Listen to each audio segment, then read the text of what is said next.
tu cái này anh làm đấy hay chứ gì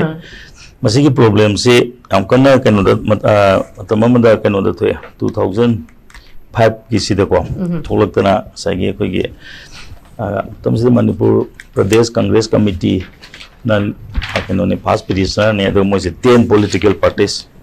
10 different political parties na PILM thai 16 of 2005 in the Guwahati High Court sina thab sina kamai to ga matam da sai kan na habi do ja hari sona habi do 2001 gi census se masa aran bakar leigre senapati ne ukul ne sandel ne maro ina 9 hill subdivision da leigre adana masi case to ko matam sida ko na so kamai na ta ga matam da masi ki no se ki leiriba sagi mai respondent ne government side se ko si ki leiriba hill district mapal subdivision mapan se amona recount to view aduga masi kano se hojiki leiriba census to hanigi census 2001 se senapati ne ukul ne sandel ne sigi subdivision mapan sigi census ona lobo yaro kaina samana order tagi lei aduna sagi si hana togo haidana duga sagi for the assessment of number of seats and the delimitation of constituency of the state of Manipur under section 8 and 9 of the Delimitation Act by the Delimitation Committee kaina samana togna sagi hana recount hana togo haidana order tabale mase matam dugi justice tina do komana tabiramani aduga sagi judge ani ne amana bi di agarwa division bench ta gibni PILC ko matam da ukil so phawbo ngak ne da man laigire hingbusu yongari aduna samai tawduna matam dugi Manipur ge problem je tholak matam da sai different political parties ne ko te tara ne thagri masi mu pot am lairi adu sigi lai sida ngarang na han ge ma Supreme Court na yam kana hari paje so akoi na uzo matam da izna han haje udne mase orders ingi tan thok pam sange ne ko orders se abdi e court lo na upload tawre e court upload taw se koi ni yango matam da hoji ki har ba delimitation taw habi orders kra di yaw ge si amaro bi ko yaw di ko ni ubo matam da ni ko sida sida ya nan ta gi se da earlier orders shall be complied with within a period of 3 months from today no earlier orders kare hane hai gi ha matam da ko asagi hek thangna bada solicitor additional solicitor general na ko instruction logje gi ha bane ko similar re amuk si mamang sida kamaina taw ge na ha matam da sai order se malona kitang ta gi order bo kano da ta order se ko ngasai gi 18/9/2023 da order am ta gi se ta se Tushar Mehta, Solicitor General of India, states that the issue conducting delimitation exercise for the states of Arunachal Pradesh and Nagaland is under consideration. He 6 times so as to apprise this court of the position of the government in the matter. My Arunachal Pradesh and Nagaland under consideration. My government again. Pauchung to logo hagune. Agadi, see how Matunga, Sagi, Amo, Matangi Tarika, when Harisi can have done the way Hojikila Potse, Sagi, can say instruction long number Matam PBU having. I did not think Matunga Pona Harsina, Mamanga Taki order door, I to comply to the number within 3 months having never. I the instruction not how only below having. See, there's the Karamba. Side taking over Manipur Yana delimitation to do it how only man the kind of around the box and do it. See, I'm part of a water never. I don't think I say Congress not happy as I have you though. We got study to be the swim Monday and the Masi Monoso and little like order lady when I obtain the remember. 2021 की census से हंगेतर ने है भी पोता म तो हजिक सो कोई NRC की प्रॉब्लम है हम ले रही सी की प्रॉब्लम है हम से दादी का तो प्रॉब्लम ना से हजिक ते एक तो उन्हें हम सुले थे वो 10A से दा हजिक की को delimitation एक से 10A ना नो वो प्रोविजन हम चले 2008 ता मशीना सीधा ना कमाई तो किधर डिफर तो वो गया बगी को प्रेसिडेंट ना ऑर्डर हम थोगा मगर हम खरे देगी को Sagi delimitation to the sea I have a pot of malaria. And the sea possibly na. Hosiki Manipur lang matam is the Karadi Paul no missing some I don't know whom Vaduna and I get one matam that with Pauli take had the door whenever. I could I'm going to tell you, I told the quick Supreme Court no Iran Marixi might have delimitation to and higher they know. Madam cannot Hana the gate with a we are had a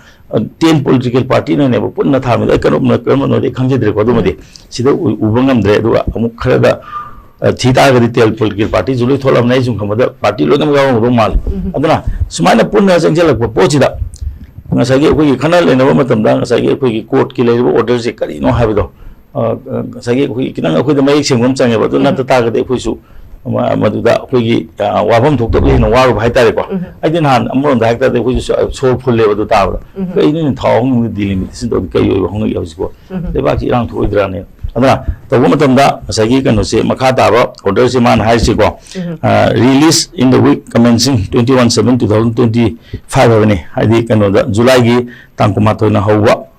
khata do tu atung da amu case list of have ne adon tasena ta gidi within a period of 3 months have the earlier order have the kaino have the instruction logi have the instruction log those Arunachal Pradesh Nagaland ne Manipur yu pa yaudri to pe wa yaudri adu moina thaba matam di petitioner maming dibudi man sumaina hai delimitation demand committee for the state of Arunachal Pradesh Assam Manipur Nagaland ai to kamai tawdra magi sigi thari no haiba do adu so koi khangmon namje hadi mam di case mapuk tu de koi khangri petitioner kana no haibam ju sangi mana Manipur ga hadi mai state ki to na delimitation to je do da punna tharu ji kana no hadi Assam da le mi na Manipur ke delimitation to haiba muthu leite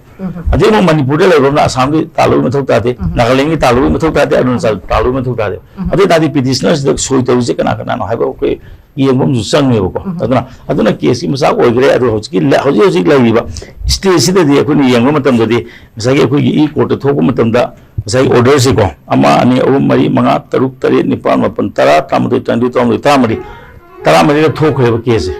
adu sida substantive order am to lite adu masa ma nan gi da masa na ma haji gi do masa ma gi kanu na solicitor general na ko kanu to gi ge kanu gi ko 189 de thok order sida Nagaland Arunachal Pradesh ke under consideration oire haidi khanari ne ko khanari bo ponina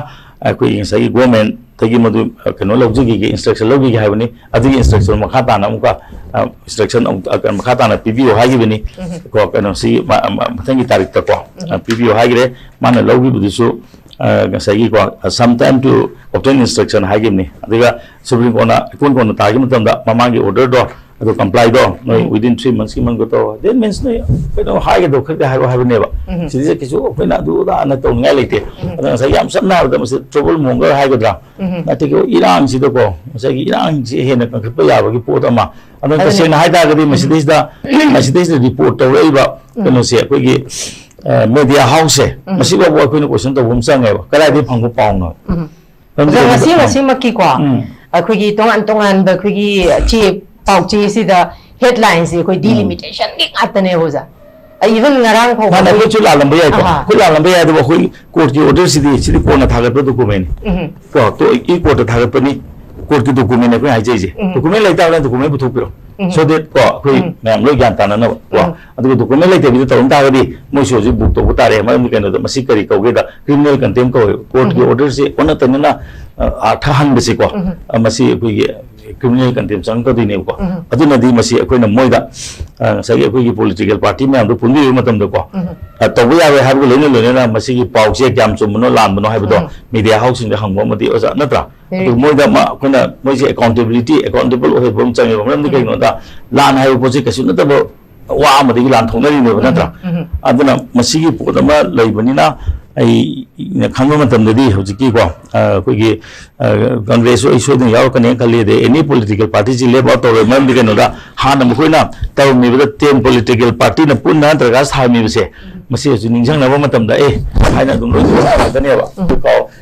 masi habit chum ma na si ama lai gram ni na madu comply to ya bi wakil no ram ba ya to chu to de khale ba ko 2021 2001 gi census se sem do hai ba gi reporting se udri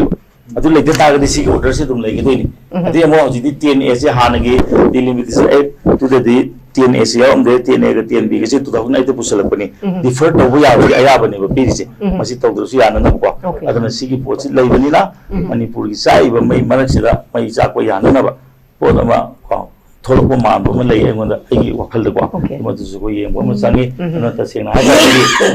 ki ko political party mayam se ko 2005 te gi ronga ko gi sida su am hajana pale ko na hai ji ko this is a unique petition filed by 10 different political parties despite sub differences on various issues and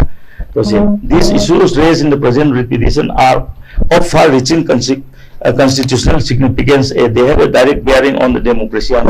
yam phajana hai di siguma matam da di political parties pula punjala ko gi ko mo gi mana ja ja so hai na ko ko ne yam phajana appreciate to case अमने बसिको अदना कोई issue तसेना हाइतागदी अखोई सुम हाजेबोनी सुमाने का लेरम बसिदी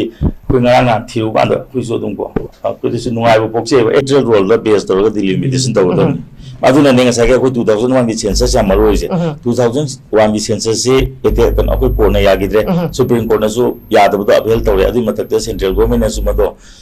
ko gi ya dre ha che thokre ba aduna hoji na ma song ha da hoji ki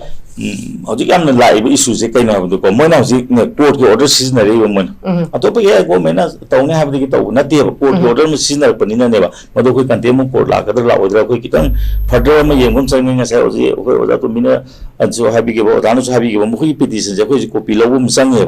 kari ana palli bi jano habi di sab sana ko maram ke no da koi oji ke no internet ta thor ko poto ko tani bo ko study tong na ri se ko aduna masi yam kum na yam thu na sagi ko koi ge kano se koi ge kano se da concern or party sing sna nga